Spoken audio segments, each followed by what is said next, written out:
संभवे गुरुवे नमः। संभवे गुरुवे नमः। प्रणाम करती हूँ मैं अपने गुरु महेश्वर शिव के चरणों में मेरा प्रणाम स्वीकारो। प्रणाम करती हूँ माँ भवानी के चरणों में मेरा प्रणाम स्वीकारो। प्रणाम करती हूँ साप दीदी के चरणों में मेरा प्रणाम स्वीकार हो। प्रणाम करती हूँ आप सभी गुरु भाई बहनों के चरणों में मेरा प्रणाम स्वीकार हो। आप सभी का बहुत बहुत धन्यवाद। आगे सुनते हैं महाशिव पुराण संचित में।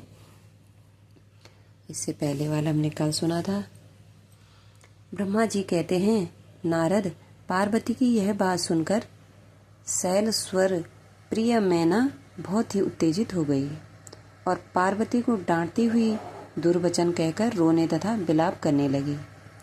तदंतर स्वयं मैंने तथा सनकादि सिद्धों ने भी मैना को बहुत समझाया, परंतु वे किसी की बात न मानकर सबको डांटती रही। इसी बीच में उनके सुदृढ़ एवं महान हठ की बात सुनकर शिव प्रिय भगवान विष्णु भी तुरंत वहां आ पहुंचे और इस प्रकार बोले। श्री विष्णु ने कहा, देवी, तुम पितरों की मानसी पुत्री एवं उन्हें बहुत ही प्यारी हो, साथ ही गिरिराज हिमालय के गुणवती पत्नी हो। इस प्रकार तुम्हारा संबंध साक्षात ब्रह्मा जी के उत्तम कुल से है। संसार में तुम्हारे सहायक भी ऐसे ही हैं। तुम धन्य हो। मैं तुमसे क्या कहूँ, तुम तो धर्म की आधारभूता हो, फिर धर्म का त्याग कैसे करती हो? तुम ही अच्छी तरह सोचो तो सही। संपूर्ण देवता, ऋषि, ब्रह्मा जी और मैं सभी लोग विपरीत बात ही क्यों कहेंगे? तुम शिव को नहीं जानती। वे निर्गुण भी हैं और सगुण भी हैं, कुरूप भी हैं और सुरूप भी हैं। सबके सेव्य तथा सत्पुरुषों के आश्रय हैं। उन्होंने मूल प्रकृति रूपा देवी ईश्वरी का निर्माण किया है और उसके बगल में पुरुषोत्तम का निर्माण करके बिठाया। उन्हीं दोनों से सगुण रूप में मेरी तथा ब्रह्म की उत्पत्ति हुई। फिर लोगों का हित करने के लिए वे स्वयं भी रुद्र रूप में प्रकट हुए। तदंतर वेद, देवता तथा स्थवर जगम रूप से जो कुछ दिखाई देता है वह सारा जगत भी भगवान शंकर से ही उत्पन्न हुआ।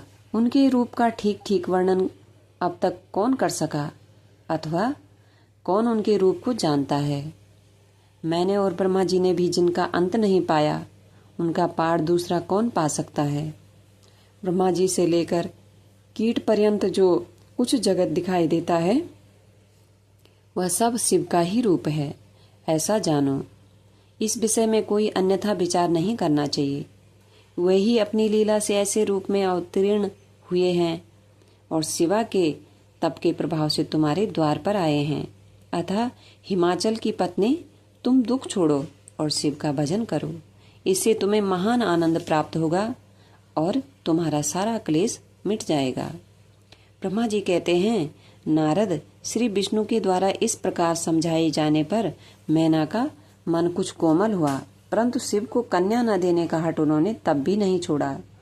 शिव की माया से मोहित होने के कारण ही उन्होंने ऐसा दुर्ग्रह किया था। उस समय मैना ने शिव के महत्व को स्वीकार कर लिया। कुछ ज्ञान हो जाने पर उन्होंने, भगवान शिव सुंदर शरीर धारण कर लें तब मैं उन्हें अपनी पुत्री दे सकती हूँ, अन्यथा कोटि उपाय करने पर भी नहीं दूंगी। यह बात मैं सच्चाई और दृढ़ता के साथ कह रही हूँ।